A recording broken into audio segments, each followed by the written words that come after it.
This is National Educational Television, a program distributed by the Educational Television and Radio Center.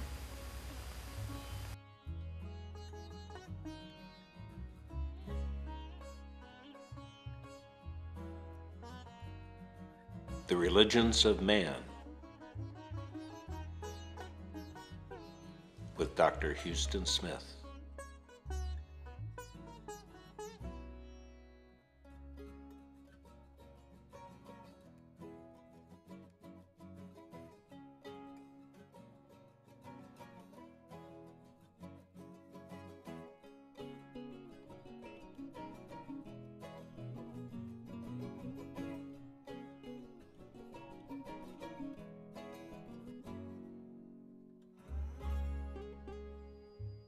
In our study of the religions of man, we begin with the East. Why? Because that's where the religions began.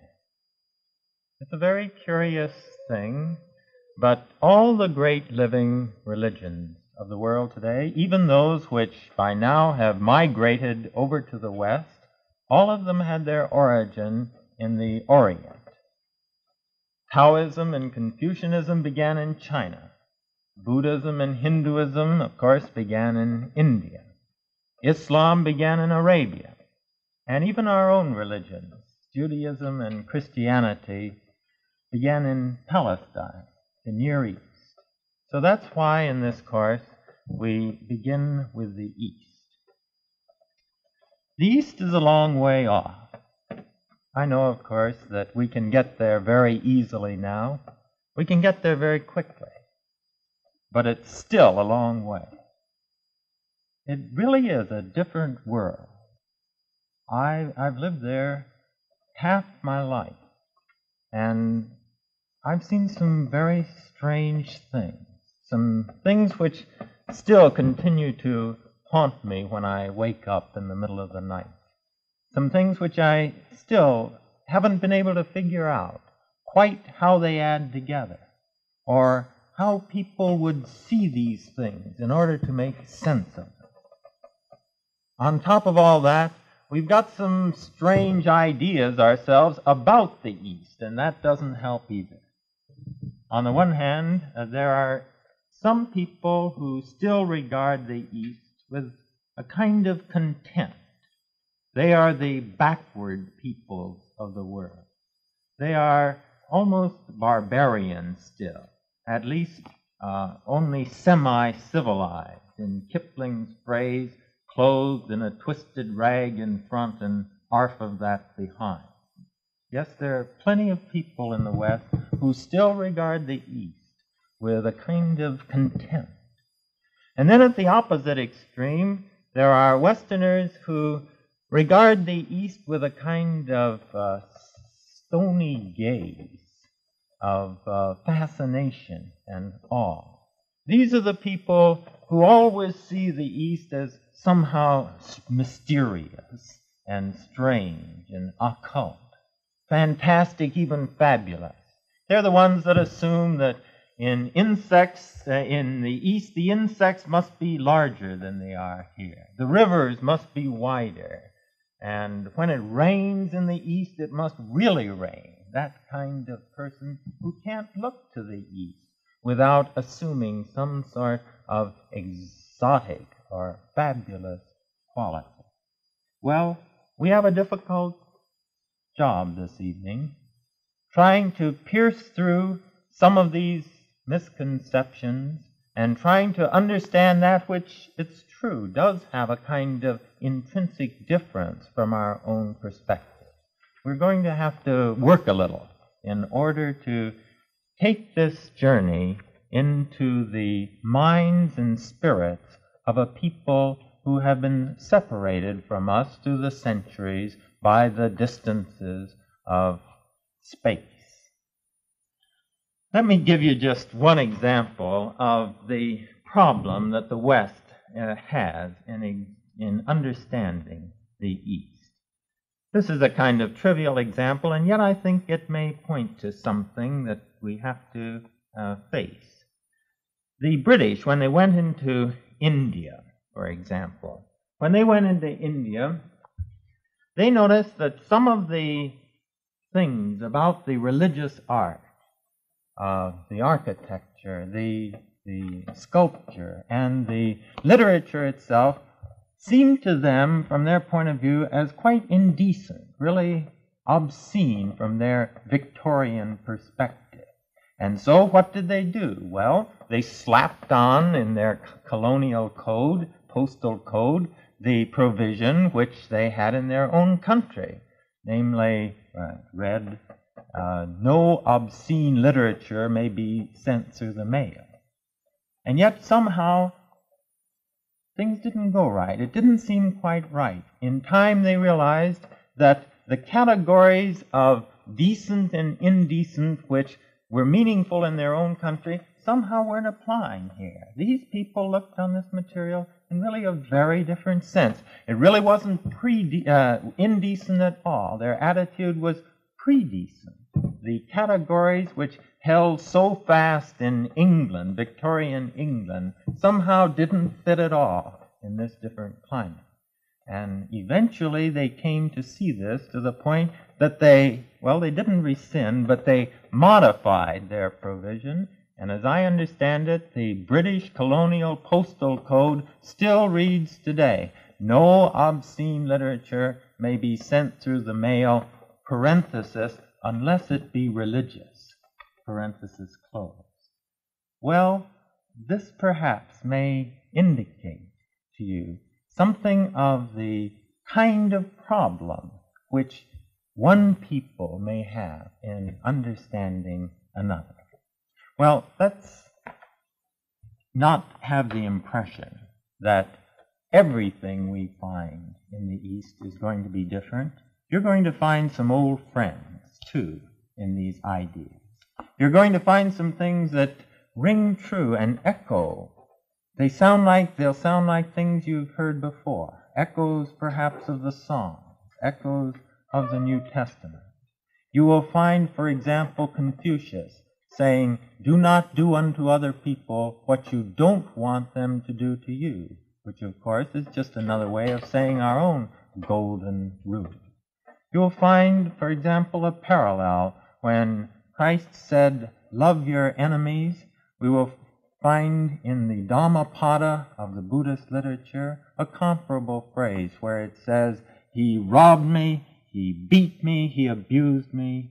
In the minds of those who think like this, hatred will never cease. Thus love, too, is to be given even to those who pour abuse upon you. And again, the New Testament phrase, as a man thinketh in his heart, so is he, will find its exact echo in the Buddhist literature. Everything you are is the result of what you have thought. Well, we'll find some difference, some strangeness, but also similarity. Just one last word by way of introduction and approach. We're not going to try in these lectures to give you a rounded view of these religions. Some of the things in them will seem to us as crude, as gross, as vulgar, and they are. I'm sure there's some things. Religion is so inclusive, covers so much of life, that every religion includes some bad elements as well as some good.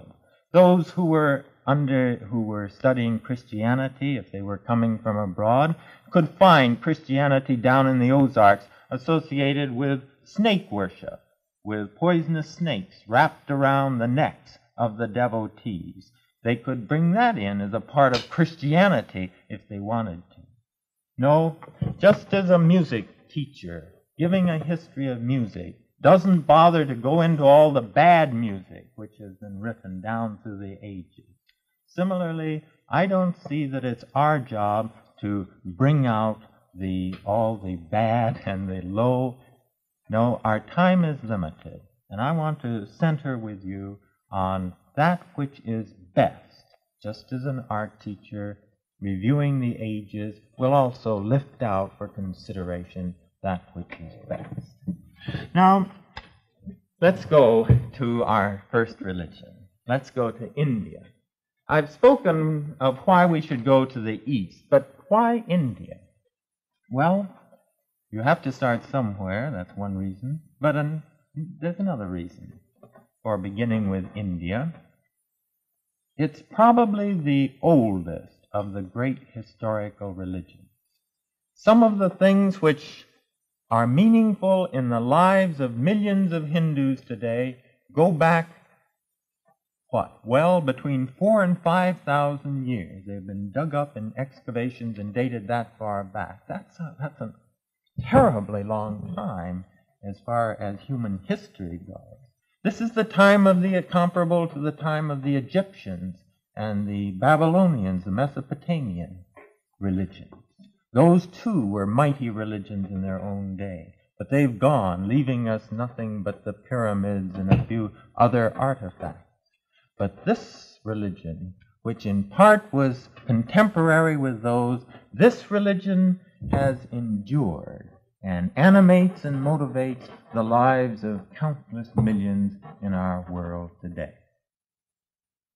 Now, to begin, what does Hinduism say to man?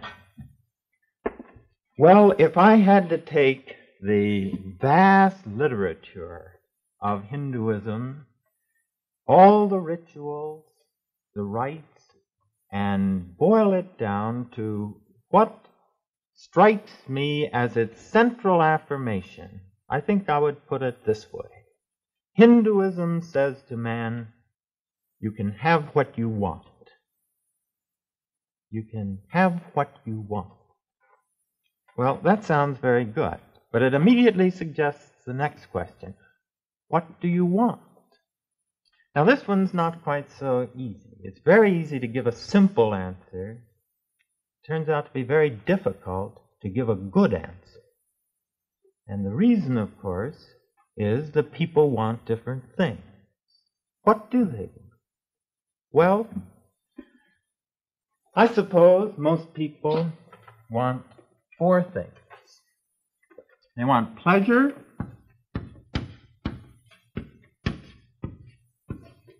agreeable sensations, aesthetic, good food, the happiness of the physical senses. Then again, they want wealth.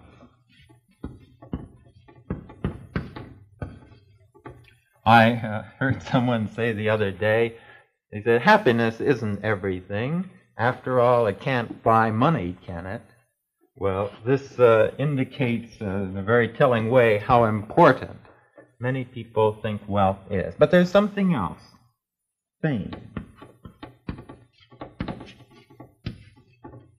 If only I were to be exalted above my fellow men, if only people were to admire me, to speak in hushed voices when I enter their circle with adulation, then the joys of life would come to me. Finally, there's a fourth thing, which dawns perhaps later than these other two. There are many men who want power.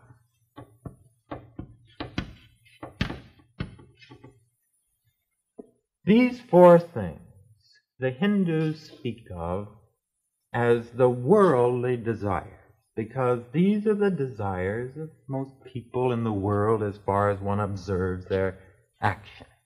Now, what is the attitude of Hinduism towards these desires? And here's an important point, because in the West we have frequently, we've really come to the conclusion that India is very otherworldly and is therefore takes a negative stand on these desires. It's against them. It's opposed to them. Much scholarship actually came to that conclusion in the 19th century. But we're coming to discover that we misunderstood India on this point. She is not ascetic in the sense of being antagonistic to these things. No, these are perfectly legitimate desires. You have a perfect right. If this is what you want, Hinduism would say, go to it. Only, you might be intelligent. It will pay you to be intelligent as you go about seeking these things, because some ways will lead you to them, some ways will not. Now, how do you be intelligent? What do you observe? What advice should you follow when seeking these things? And Hinduism says three things at this score.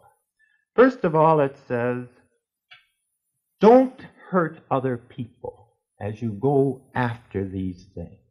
Don't trample them underfoot. Because if you do, then this will unleash other passions against you, and in the end it won't pay off. We don't have time to say anything more about this here. But simply to say, observe the basic principles of human decency and fair play. In other words, observe basic morality as you go about these things. But, second, there's something else to watch. And that is that in seeking these things, you should find your proper place in life. What is your appropriate niche? Because, you see, people have different capacities, different endowments. And if you try to fit yourself in a vocation, in a way of life, which is counter to your basic nature, then no success will ensue. Now, this division of people according to their natures is the basis of the caste system, and I want to take a moment for it. They say then that there are four kinds of people. They call them the four castes. First of all, there are what we might call the intellectual leaders and spiritual. These are the priests, but as religion and thought were really bound together in India, this would include the teachers too, the teachers who would always have a spiritual emphasis. Then next would come they called them warriors in the next class because this was a time of trouble, but really the temporal leaders, I think perhaps the administrators.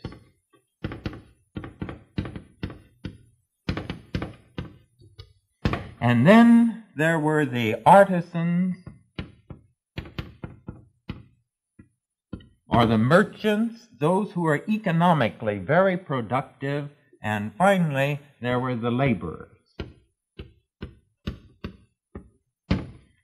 These are the people who think, for whom thought is tremendously important. These are ones who are the builders, the organizers, who make society run in its administrative side. These are the economically productive, and these are those whose time span is short, who really had better do better working for other people. We, with our democracy, don't like to acknowledge that there is a class of such persons, but they said, well, maybe we would like it to be different, but actually there are some people who, left to their own initiative, their own enterprise, would not get as far, would not be as happy but they can be very good in terms of working for other people. What should we do to get these? First, observe the basic principles of morality. Second, find our appropriate place, station in life. And third, they said, evolve. Because life develops. And they said life develops through 4 stages. The stage of the student in the early years, when your main responsibility is to learn everything you can. Second, there is the stage of the householder, when you should marry, have a family, take part in the civic life of the community. And then, however, when you get to be about 50, after you've given yourself to society in the vigor and imagination of your social life, there will come a time as the strength begins to ebb, the physical strength, when you really ought to pull out of this, and let the junior executives take your place of responsibility in society while you go into retirement, the third stage, and begin your adult education. All these years you haven't had time to read, to think. But before you die, you ought to have that opportunity. So the third and fourth period becomes more contemplative, more turned in. Let me just review then. These wants are the wants of the world. They're good rather than bad, basically. And if this is what you want, go after it. Only remember 3 points. Observe the principles of basic morality. Find your station in life, and don't be truncated in your development. Pass through a rounded stage of the life of the student, the life of the householder, and then in the last 2 periods, the life of contemplation, reflection, so that before you die, you can come to some understanding of what this was all about through the years anyway. Now, these are good things, but now we come to the really interesting question. Are they all that life has to offer? Well, we can see some reasons, they would say, for hoping at least, that this is not all that life can attain. There are 4 limitations which inhere in these things. Let's know what they are. First of all, sometimes they're unattainable. Maybe we want to make 1 million, maybe we're caught in adverse circumstances and we can't get what we want. Sometimes they're unattainable. There's another defect, though, limitation, and that is often when we find them, we get them. When we get them, we find that they don't bring the true satisfaction which we were expecting from them. This, in a way, seems to me almost the story of contemporary America. People giving their lives to getting things which, when they get them, don't bring the satisfaction which they had hoped. Ross Lockbridge writes a book through years of poverty, and then when it is accepted and it becomes a bestseller, Raintree County, as he goes to receive the great award, after he has received it, then he commits suicide. He got what he wanted, but it didn't bring him the satisfaction he hoped. Then there is a third. There is a third limitation in these, and that is that if you, they would say, make these the main ambition of your life, then they become insatiable. Are they insatiable in their own right? No. No. In their proper place, they're not. It's not true to say a man can never be satisfied with the wealth he has, or the fame he has, or the power he has. But they will say that if this is the central concern of his life, then it will tend to be insatiable. Why? Because, and here I'm anticipating, this is not what man really wants. And men can never get enough of what they do not really want. And so, they would say, ultimately, if you build your life around these things, you'll never get enough of them. As they put it, it's like trying to quench a fire by pouring butter fat on it to try to quench our desire for these things in just going after them. Now, there's a final reason why these things do not satisfy, ultimately, and that is because they're fleeting. They must come to an end, and this we know very well, because you can't take these things with you. That's our way of putting it, but it is true. We all know sooner or later these come to an end. All right, now the question is, we see that these have their limitations. Is there anything more? And this, I suppose, is the big question behind all religions, and people line up on both sides of this question.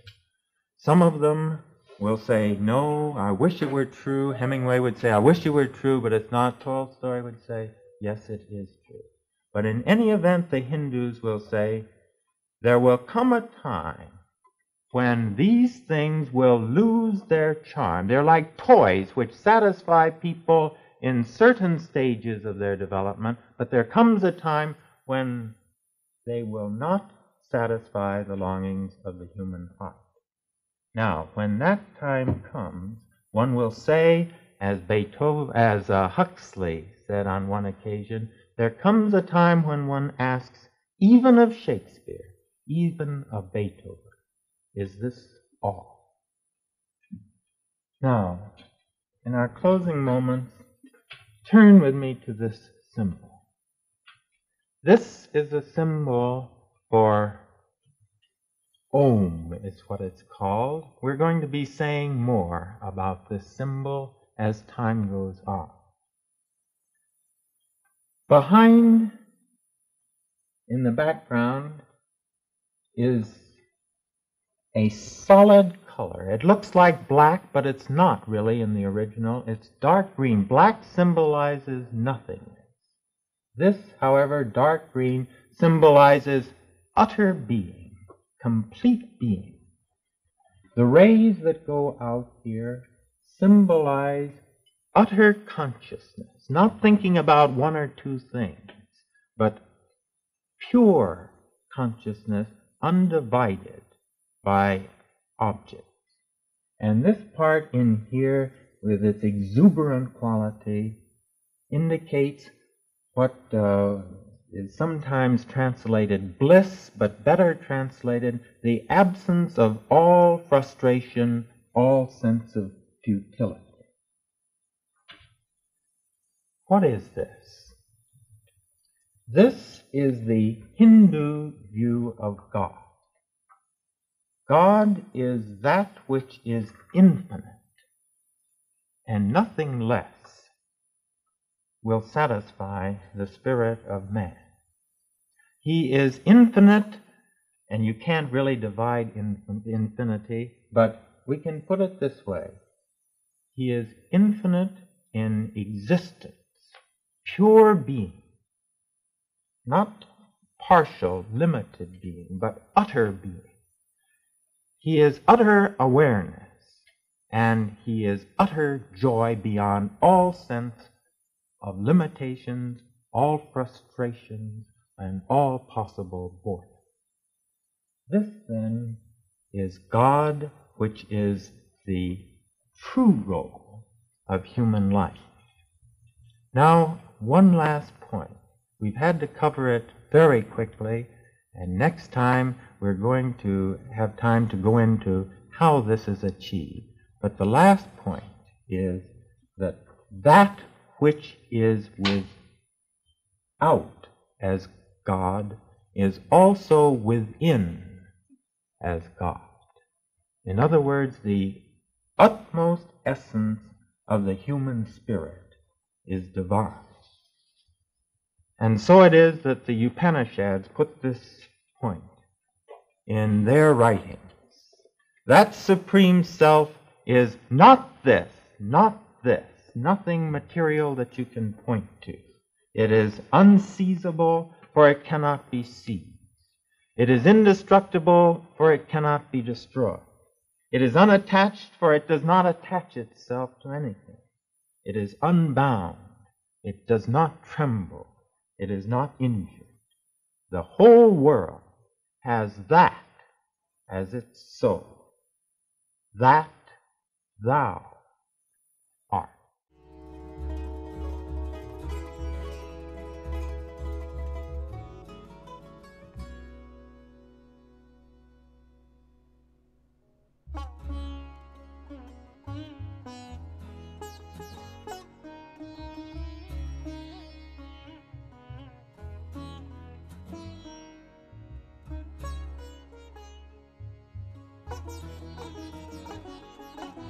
The preceding program was distributed by the Educational Television Radio Center. This is National Educational Television.